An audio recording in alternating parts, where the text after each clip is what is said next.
Number 19. Realizing that he, Satan, had lost his original estate in heaven, he was more furious and was like, God, so you have finally thrown me out of heaven and you sent me down to this earth? I cannot defeat you, but I shall take my revenge on your children. I will kill and destroy all your children who live on this earth. I will deceive them and make them to disobey you. I will take away the key to their life, and they will all die and perish. I will turn their hearts away from serving you. I will do everything I can to make sure I send them to hell as possibly as I can. You have prepared that hellfire to destroy me and my angels because we simply disobeyed you.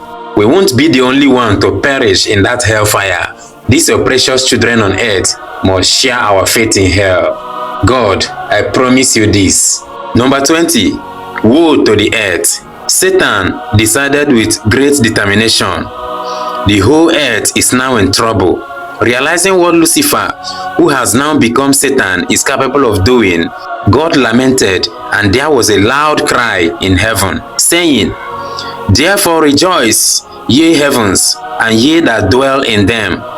Woe to the inhabitants of the earth and of the sea, for the devil is come down unto you, having great wrath, because he knoweth that he had but a short time. Revelation chapter 12, verse 12. So Satan went to the first inhabitants of the earth and deceived Eve. And they, Adam and Eve, disobeyed their maker. The couple lost all the glory which he, Satan, has lost. The same disobedience the devil originated, he lured humans into. And today, man's middle name is disobedience to God. Number 21. How Satan attacks the mind. I want you to pay close attention to this. The greatest part of your body which Satan attacks is your mind. He confused the minds of the angels and they fell. On meeting Eve, he didn't break her hands. He didn't cripple her legs. He didn't blind her eyes.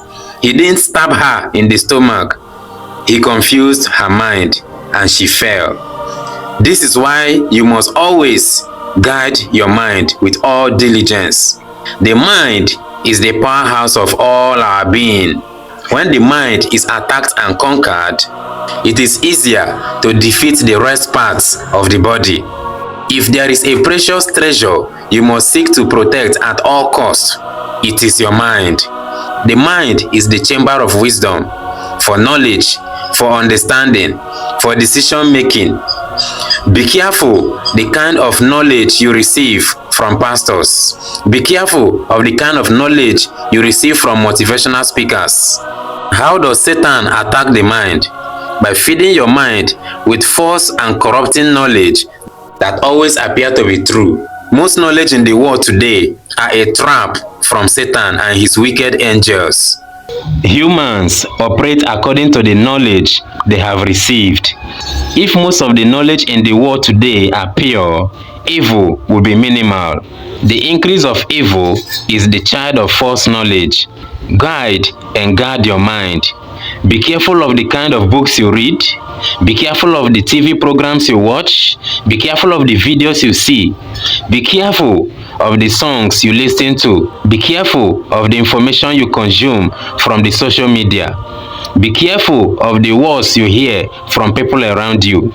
Be careful of the church you attend. If the doctrine or any practice of the church you attend is not supported by the scriptures, please run for your dear life. Your belief, your words, your actions, your daily lifestyle must be that which is supported by thus said the Lord. Be careful of the social group you join. Be careful of the institution of learning you enroll in and the company you keep. These truths I'm sharing with you are wells of treasures that money cannot buy. Many rich people have money and all the materials that money can afford, but have no knowledge of these things. But it is God who is revealing the truth to you and me, that we may live by them. Let me warn you, listen, one singular word carelessly allowed into your mind can form in you a thought that may destroy you and your generations forever. Therefore, my friend, be wise. Think before you talk.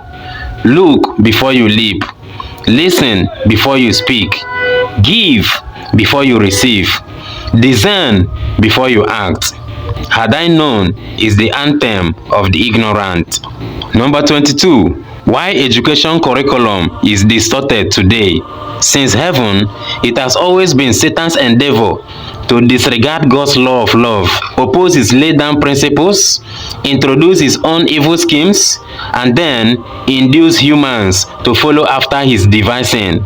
Since education is all about the redemption of fallen mankind, it is Satan's utmost interest to distort the curriculum so that people do not get the full purpose of God, which is revealed through education. So his next attack was on the educational system. He attacked the curriculum. He understands that lack of pure knowledge will make the people perish.